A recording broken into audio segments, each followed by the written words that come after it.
सरल कहानियाँ। कमल, अरे ओ कमल, कहाँ मर गया तू? आइए सेठ जी। आइए के बच्चे, आज की तारीख तुझे याद भी है या भूल गया? आज किराया देने की तारीख है। 5 महीने हो गए हैं, तूने किराया नहीं दिया है अभी तक। अब किराया दे, नहीं तो मेरे घर को खाली कर, समझा? नहीं नहीं सेठ जी, ऐसा मत कीजिए। हमें कुछ दिनों का टाइम और दे दीजिए। हमारे बेटे की अभी नई नई शादी हुई है। हम नई बहू को लेकर कहाँ जाएंगे? तो शादी क्या मुझसे पूछकर की थी? तुम्हारे इन रोज रोज के बहानों से मैं तंग आ चुका हूँ। हर महीने तुम्हारी ये नाटक देखने से अच्छा है मैं कोई नया किराएदार ही रख लूं। ऐसा मत कहिए सेठ जी। मैं अपनी बूढ़ी माँ, बहन और नई दुल्हन को लेकर कहाँ जाऊंगा? कुछ तो रहम करिए सेठ जी। ये सब तू देख, मैंने तुम लोगों का ठेका नहीं ले रखा, समझा? रहने दो जी, इनके आगे गिड़ गिड़ाने का कोई फायदा नहीं है। फिर सेठ कमल और उसके परिवार को घर से बाहर निकाल देता है। वो सब अपने सामान को लेकर कड़कड़ाती ठंड में घर से निकल जाते हैं। हे भगवान, कितनी ठंड पड़ रही है। मुझसे तो ये ठंड बर्दाश्त ही नहीं हो रही है। हे प्रभु, दया कर मुझ पर। अपने परिवार को लेकर इतनी ठंड में कहाँ जाऊंगा मैं? हिम्मत रखो आप सब।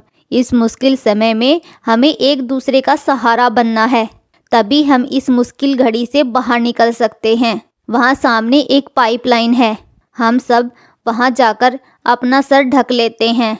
फिर कमल और उसका परिवार उस पाइपलाइन में रहने लग जाता है। अगले दिन सीमा और उसकी सास सड़क पर भीख मांगने लगती हैं, जिससे उन्हें कुछ पैसे मिल जाते हैं और वो उन पैसों से खाना लाकर थोड़ा थोड़ा खा लेते हैं। फिर वे उसी पाइपलाइन में खाना खाकर सो जाते हैं। इसी तरह वो सब एक हफ्ता उसी पाइपलाइन में गुजारते हैं और भीख मांगकर अपना गुजारा करते हैं।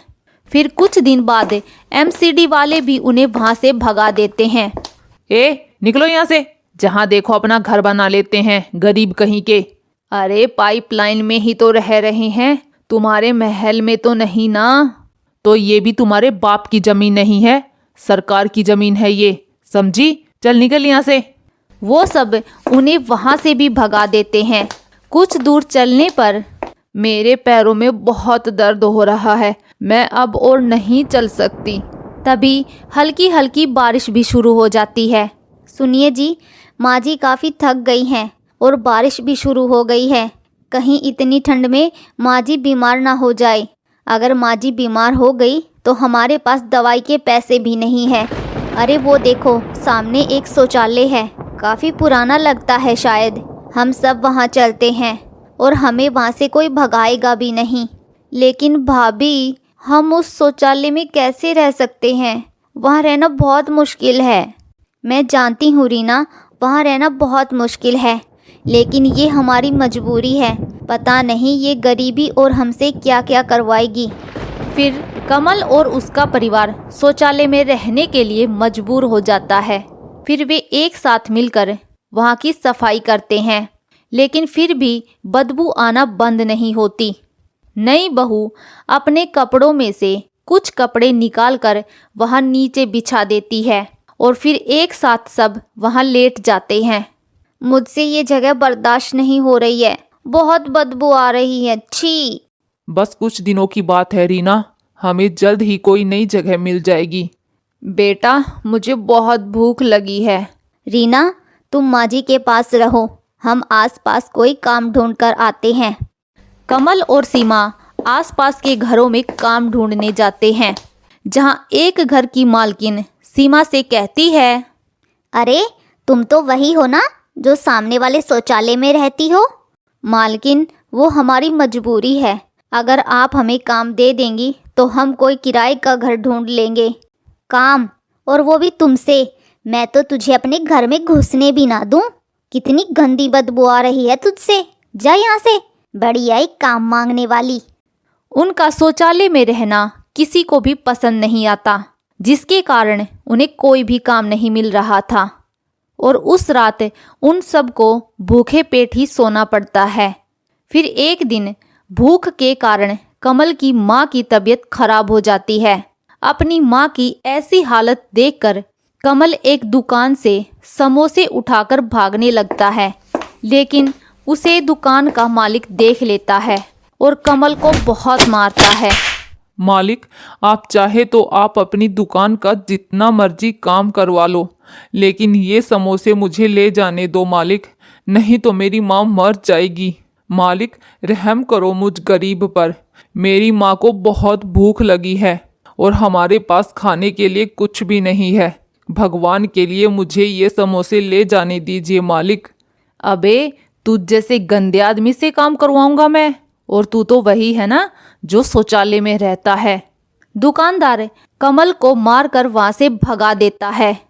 उधर दोनों ननंद भाभी फूल तोड़कर और उनकी माला बनाकर बाजार में बेचने जाती हैं, जिससे उनकी कुछ कमाई होती है।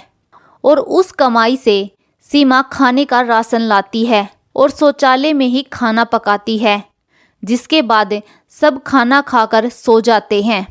ऐसे ही कुछ दिन उनके शौचालय में ही निकल जाते हैं। फिर एक दिन मंजू देवी सड़क किनारे भीख मांग रही थी। वहां से एक लड़की स्कूटी से जा रही थी, तभी उसकी टक्कर एक गाड़ी से हो जाती है और उस लड़की को काफ़ी चोट लगती है। फिर मंजू देवी वहां लोगों से मदद मांगकर उस लड़की को हॉस्पिटल लेकर जाती है। शाम को जब वो लड़की होश में आती है तो मंजू देवी से कहती है, आपने मेरी जान बचाई, आपका बहुत बहुत शुक्रिया। वैसे आंटी, आपको इस उम्र में भीख मांगने की क्या ज़रूरत पड़ गई? आपके घर में कोई कमाने वाला नहीं है क्या? उसके बाद मंजू देवी उस लड़की को सारी बात बता देती है। फिर वो लड़की मंजू देवी से कहती है, आप फिक्र मत कीजिए, मेरे पापा की शहर में बहुत बड़ी फैक्ट्री है, जहां आपका बेटा, बहू और बेटी सब एक साथ काम कर सकते हैं और इज्जत की रोटी खा सकते हैं। और साथ में मेरे पापा सभी वर्कर को रहने के लिए मकान भी देते हैं, जहां आप सभी खुशी खुशी रह सकते हैं। उस दिन के बाद कमल, सीमा और रीना उस फैक्ट्री में काम करने लग जाते हैं और मंजू देवी घर को संभालती है। धीरे धीरे उनकी सारी मुसीबतें खत्म हो जाती हैं। अब वो शौचालय से निकलकर एक अच्छे मकान में खुशी खुशी रहने लगते हैं। अगर कहानी अच्छी लगी तो वीडियो को लाइक, कमेंट और शेयर ज़रूर करें। और ऐसी ही नई नई कहानियाँ देखने के लिए हमारे चैनल को सब्सक्राइब करना न भूलें।